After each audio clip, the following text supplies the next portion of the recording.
रतनपुर गांव में एक गरीब किसान रामू अपनी बीवी सरला के साथ रहता था। सुबह के वक्त मिट्टी के छोटे से घर में चूल्हा जल रहा था, जिस पर लोहे की कढ़ाई में थोड़ी सी सब्जी पक रही थी। अचानक दरवाजा खटखटाने की आवाज आती है।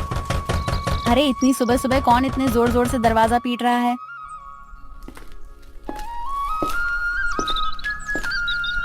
दरवाजा खोलते ही सेठ हरीलाल गुस्से में लाल पीला खड़ा था, जो कि बहुत लालची और चालबाज है। वह हर किसी से 2 गुना ब्याज वसूलता था। रामू, बहुत हो गया तेरा नाटक। मेरे पैसे कहाँ हैं? सेठ जी, कल ही तो मैंने आपको पूरी रकम दे दी थी और पूरा हिसाब पक्का कर दिया था, और मैंने आपके पुराने पैसे भी कब के लौटा दिए हैं। देर की वजह से तेरा ब्याज बढ़ गया है। अब वो उधार तुझे 5 गुना ब्याज के साथ लौटाना होगा। 5 गुना? सेठ जी, ये तो अन्याय है। मैंने मेहनत करके ब्याज सहित पूरे पैसे चुका दिए हैं। मैं गरीब आदमी इतना भारी ब्याज कैसे दे सकता हूँ? ज्यादा जुबान मत चला।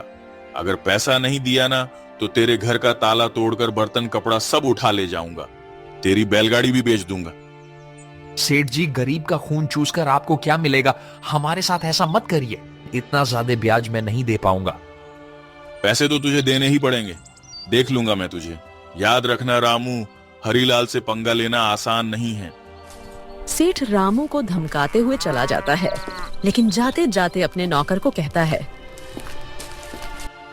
इस गरीब भिखारी की इतनी मजाल, मुझे ना बोलकर इसने गलती कर दी। इसे तो सबक सिखाना पड़ेगा ताकि गांव में बाकी गरीब भी डर में रहे। आप बताइए, ये जिंदगी कब बदलेगी? रोज रोज 2 वक्त की रोटी के लिए जूझना पड़ता है।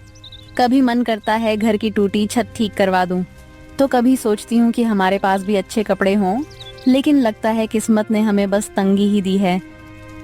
मुझे पता है तुम्हें तकलीफ है, पर मैं क्या करूं? खेत छोटे हैं, बारिश वक्त पर नहीं होती, ऊपर से कर्ज का बोझ भी सर पर है। मैं दिन रात मेहनत करूं, तब हमारे हिस्से में यही नमक रोटी आती है।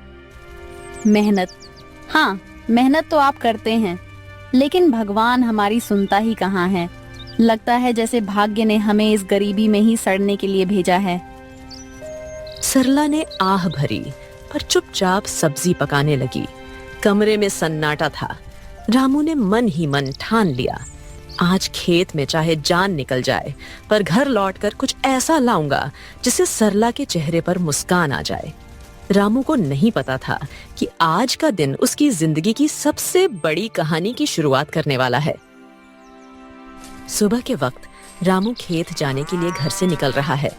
सुबह की हल्की हल्की धूप खेतों पर पड़ रही थी। सरला के मन में आज कुछ हलचल सी चल रही थी।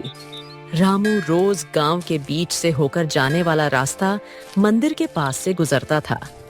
रामू रोज इसी रास्ते से जाता था, क्योंकि यही सबसे छोटा और आसान रास्ता था। मंदिर में उस वक्त बस पुजारी ही थे जो सफाई कर रहे थे। प्रणाम पंडित जी, कैसे हैं आप? तबीयत ठीक है ना आपकी? हाँ बेटा, सब अच्छा है। भगवान का आशीर्वाद तुझ पर हमेशा बना रहे। पुजारी से बात करके रामू अपने खेत की तरफ निकल जाता है। उसी शाम गांव का सबसे अमीर सेठ हरीलाल अपने नौकर के साथ बैठा था। वह बहुत लालची और चालाक था। उसके मन में एक खतरनाक योजना पनप रही थी। सेठ हरीलाल अपने बड़े से घर में खाट पर बैठा पान चबा रहा था। पास में उसका नौकर कालू खड़ा था। अरे कालू सुन, मंदिर के गहनों को देखकर मेरा जी ललचा गया है। कल रात मंदिर में जो सोने चांदी के गहने हैं ना, वो मेरे घर में होने चाहिए। गांव वाले मेरी इज्जत करते हैं, लेकिन पैसा और बढ़ाना है मुझे। सेठ जी, पर यह तो पाप का काम होगा।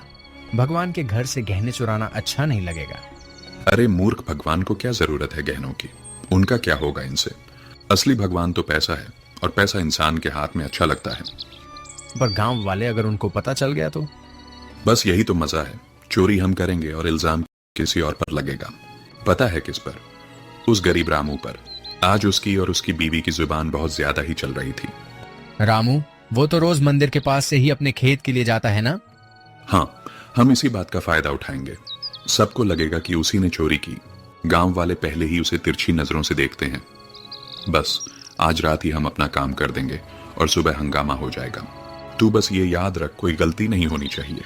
आधी रात को हम मंदिर में घुसेंगे, गहने उठाएंगे और अपने गोदाम में छुपा देंगे। सुबह मैं खुद शोर मचाऊंगा और रामू का नाम लूंगा।